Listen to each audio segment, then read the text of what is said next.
జై హింద్ అందరికీ. సో మనకు ఏప్రిల్లో తెలంగాణ ఎస్ఐ మరియు కానిస్టేబుల్ నోటిఫికేషన్ అయితే రానుంది కదా. జాబ్ క్యాలెండర్ ప్రకారం దీనికి సంబంధించిన ఎగ్జామ్ వచ్చేసి మనకు ఆగస్టులో అని చెప్పారు. మేబీ ఇది పెండింగ్ పడవచ్చు, లేకపోతే యాజ్ ఇట్ ఈస్ టైంలో వాళ్ళు చెప్పిన టైంలో వచ్చేసి రావచ్చు.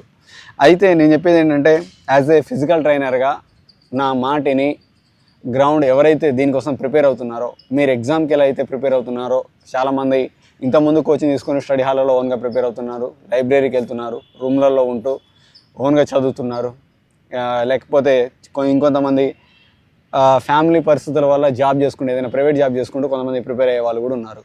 సో వాట్ ఎవర్ ఇట్, మనకు అందరికీ కావాల్సింది ఒకటే, జాబ్ సెటిల్ అవ్వాలి.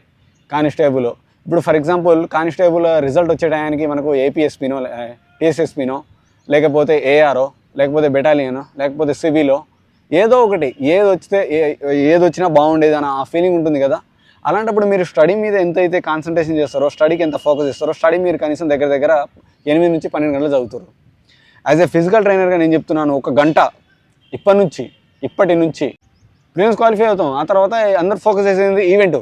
సో నేను చెప్పి యాజ్ ఏ ఫిజికల్ ట్రైనర్గా ఈవెంట్స్ మన ప్రిలిమ్స్ ఎగ్జామ్స్ అయిపోయిన తర్వాత అందరు పడతారు. 2 నెలల టైం ఉంటుంది, 2 నుంచి 3 నెలల టైం ఉంటుంది. ఈ కేసులు గీసిన మనకి ఎప్పుడు ఉండే గోలే, పెండింగ్ పడితే పడవచ్చు, లేకపోతే పడవచ్చు. దాని మీద హోప్స్ పెట్టుకోవద్దు.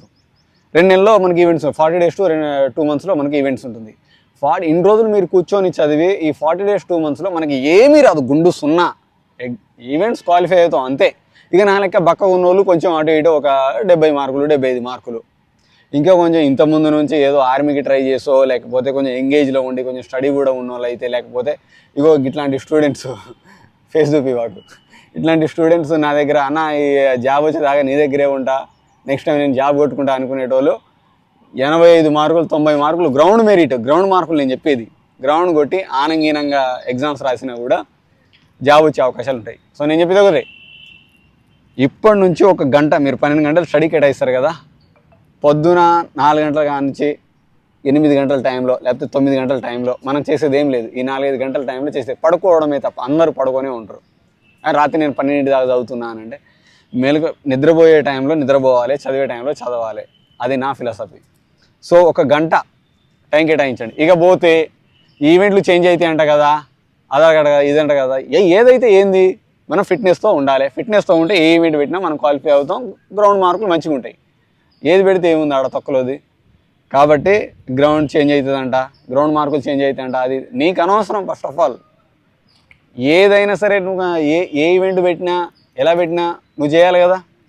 మనం గ్రౌండ్ మార్కులు గెయిన్ చేయాలి కదా, క్వాలిఫై అవ్వాలి కదా. ఏదో జరిగే దాని గురించి అంటే నా లెక్క రకరకాల యూట్యూబర్స్ వాళ్ళు వీళ్ళు అని ఇది చేంజ్ అవుతుందంట, అది చేంజ్ అవుతుందంట, రోజుకు దాని మీద టాపిక్ మీద ఒక వీడియో చేస్తూనే ఉంటారు. సొల్లు అవసరం లేదు.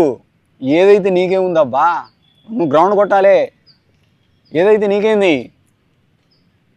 సో అలా ఏ ఈవెంట్ ఉన్నా మనం గ్రౌండ్ మంచి మెరిట్స్ తోటి కొట్టాలి అంటే గ్రౌండ్ మార్కులు కూడా కావాలి. గ్రౌండ్ మార్కులు చాలా ఇంపార్టెంట్. 100 మార్కులు గ్రౌండ్కి, అది కూడా చాలా ఇంపార్టెంట్ కదా. లాస్ట్ టైం దేనివల్ల చాలామంది జాబ్స్ వచ్చినాయి, ఈ టీఎస్ఎస్పీ వాళ్ళందరూ కూడా, ఏఆర్ వాళ్ళందరూ కూడా దేనివల్ల జాబ్స్ వచ్చినాయి, బెటాలియన్ వీళ్ళందరూ కూడా దేనివల్ల జాబ్స్ వచ్చినాయి. ఒక సివిల్ తీసేస్తే, సివిల్ ఎక్స్చేంజ్ ఇవన్నీ తీసేస్తే మిగతా వాళ్ళకి దేనివల్ల వచ్చినాయి, గ్రౌండ్ స్కోర్ వల్లనే కదా. గ్రౌండ్ స్కోర్ వల్ల కూడా జాబ్ ఉంది కదా మనకు అక్కడ. మరి గ్రౌండ్ మీద ఎందుకు ఫోకస్ చేయరు? ఏది ఇప్పుడు కానిస్టేబుల్ మా అంటే ఒక 10 మంది ఉంటారు ఈ గ్రౌండ్ మొత్తంలో. మరి మిగతా వాళ్ళు ఏం చేస్తున్నట్టు 100 మంది రేపు అప్లై చేస్తారు. వీళ్ళంతా రేపు ప్రిలిమ్స్ క్వాలిఫై అయిన తర్వాత లేదు సరిగా, సార్ నాకు 530లో పడాలి, నాకు 80 మార్కులు రావాలి, 90 ఎట్లా వస్తుంది? యా నుంచి నా దగ్గర మంత్రాలు ఏమైనా ఉన్నాయా? నేను చాలాపడి చేస్తాను.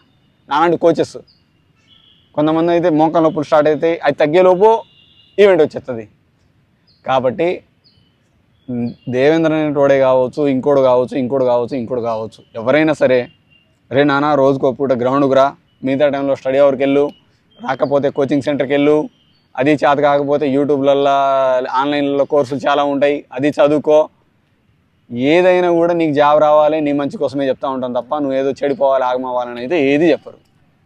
కాబట్టి నాకు ఒక పేరైనా ఉంటుంది, సార్ ఎప్పుడైనా బయట ఎక్కడైనా కలిసింది అనుకో, సార్ మీ వీడియో చూసి నేను క్వాలిఫై అయినా, అది గా పేరైనా ఉంటుందిరా బాబు. కాబట్టి నాలాంటి వాళ్ళు చెప్పే మాటలు వినండి. రోజుకు ఒక పూట గ్రౌండ్కి రా, గ్రౌండ్కి వెళ్ళు, ఫిట్నెస్ సాధిస్తావు. ఫిట్నెస్ వల్ల ఆ తర్వాత గ్రౌండ్లో మెరిట్లో కొట్టవచ్చు, ఎంతో కొంత మార్కులు యాడ్ అవుతాయి. ఇప్పుడు 5 మార్కులు 3 మార్కులు జాబ్ కోల్పోయిన వాళ్ళు ఇంతమంది ఉంటారు. ఉన్నారా లేరా? చాలామంది మన చుట్టుపక్కల 2 మార్కులతో జాబ్ మిస్ అయింది, 3 మార్కులతో జాబ్ మిస్ అయింది అని చెప్పేసి. సో గ్రౌండ్ నెగ్లెక్ట్ చేయబాకండి. రేపటి రోజున నేనే చెప్తాను, నా దగ్గర ఓ 200 మంది వస్తారు రేపు ప్రిలిమ్స్ అయిపోయిన తర్వాత. అమ్మ దేవేందర్ సారు యూట్యూబ్లో ఇన్స్టాగ్రామ్లో హల్చల్ చేస్తాడు కానీ ఆడికి వెళ్తే ఏం పట్టించుకుంటా చెప్పు?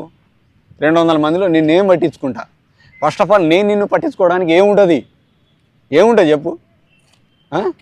కాబట్టి ఎవరిని పట్టించుకోరు నాన్న. ఆ 200 మందిలో 200 క్యాండిడేట్ ఎంత ఇంపార్టెంటో నెంబర్ 1 క్యాండిడేట్ కూడా అంతే ఇంపార్టెంట్ నాకు. ఎవరిని పట్టించుకోరు. ఆ 200 మంది పట్టించుకోవడానికి ఏమి ఉండదు, గుంపులో గోవింద లెక్క పరిగెత్తియడమే.